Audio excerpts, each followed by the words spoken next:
Hi there, this is Melissa with Mindful Therapy Practice. Thank you so much for joining me. Making these videos is so tough. I understand now why I don't make them very often. I want to get back into doing these on the fly and hopefully them not taking me so long to record. Anyway, thank you for being here. I'm grateful to be here.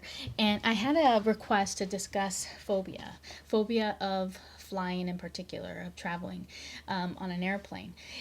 Typically, when that's present, it's never just that. There often is also generalized anxiety. And why is generalized anxiety? There are oftentimes, most of us, so many of us, especially if you are here seeing this video, you've come into knowing of me because I cover complex trauma. So complex trauma, those of us who have complex trauma are going to have generalized anxiety because that it was adaptive, it was helpful for us to be hypervigilant and be cautious and so many to survive our circumstances.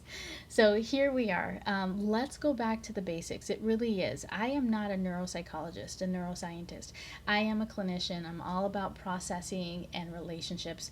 But it's still very important to differentiate the brain and the mind because we do have to understand what we're working with. Just as if, you had an issue with your ankle, you would go to, podiatrist and orthopedist, or I don't know, right? You'd go to a specific specialist and they'd talk about the anatomy and the tendons and the ligaments and in the lifestyle as well, right? And so um, Dr. Dan Siegel here in The Mindful Brain, he talks about the brain and the nervous system together as one, working together. And so, in my limited understanding, the brain is an organ. Let's see, he says our brain is the topmost part of an extensive nervous system distributed throughout the body. And he also shares 100 so the nervous system involves the activation of neural firing in response to a stimulus. 100 billion neurons are on average linked to each other via 10,000 synaptic connections, which are created by genes and sculpted by experience. Nature needs nurture. Okay, so the brain is an organ, right? There's all this neural firing happening, the brain and the nervous system together. Then we have the mind. The mind is what we are consciously aware of. And so in the same book, he is the author, neuropsychologist, Dr. Dan Siegel, shares that mindfulness changes the brain. So there's an interplay with one another because of neuroplasticity. Our brain is capable of change, which is a good thing. We are not destined to our circumstances. Our brain is capable of growth and change, and which is wonderful. So that is why we are here. Everything you do is being encoded in your brain. So let's say, for example, with phobia, let's say that the groundwork for the phobia was an accident of some sort in the past, and it doesn't have to be this linear. Typically it's not, but an accident happened at whatever age, and the cognition that was fired at the same time was I'm not safe. And without any resourcing, without any guidance, without any care, those remained linked together.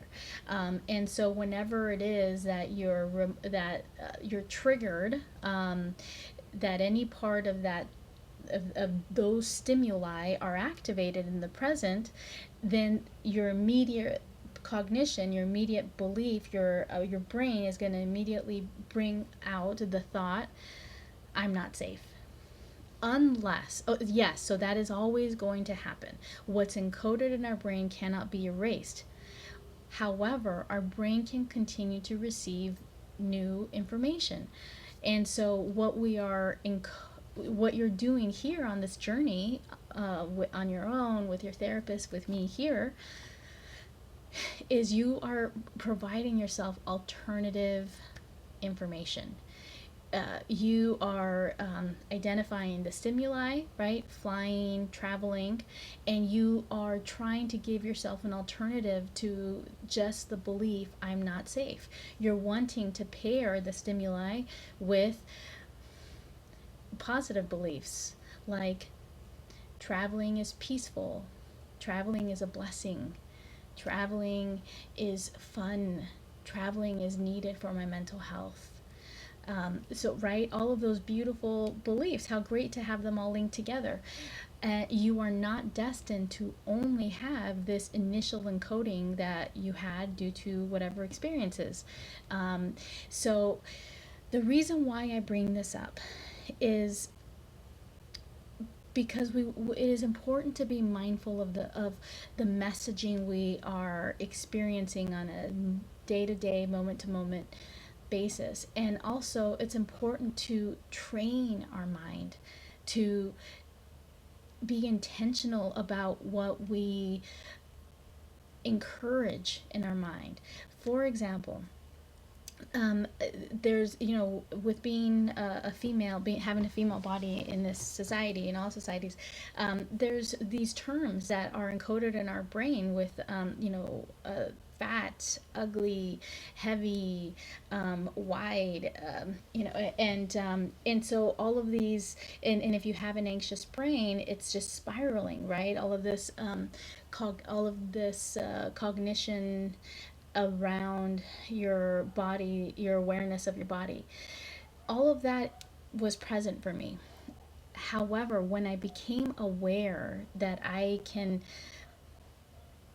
pay attention to my thinking, I made an effort to be more selective of what I allowed, what I brought attention to. So even though the past programming, fat, ugly, wide, dark, whatever the thoughts were, are still there. They're all in the background. But so is my new programming, my new encoding of this is my body. This is a body that's carried me. And so it doesn't necessarily have to be a complete, positive belief. Some of us don't work that way. It's okay. It's good enough for our beliefs to go from negative to just being neutral, or matter of fact, right? And so this is my body is not negatively not provoking any anxiety for me, not provoking any sadness or distress. Ugly, fat, big, those words provoke some emotional distress. So when you're, so I share that example, so that you can use that with any stimuli. Here it was body awareness. Your stimuli might be flying, airplanes, trains, whatever it is. Notice what mindset is paired with that stimuli. And let's be intentional about what we encourage in our brains. There will be a handout that follows this, and I welcome any questions. I'll see you next time. Bye.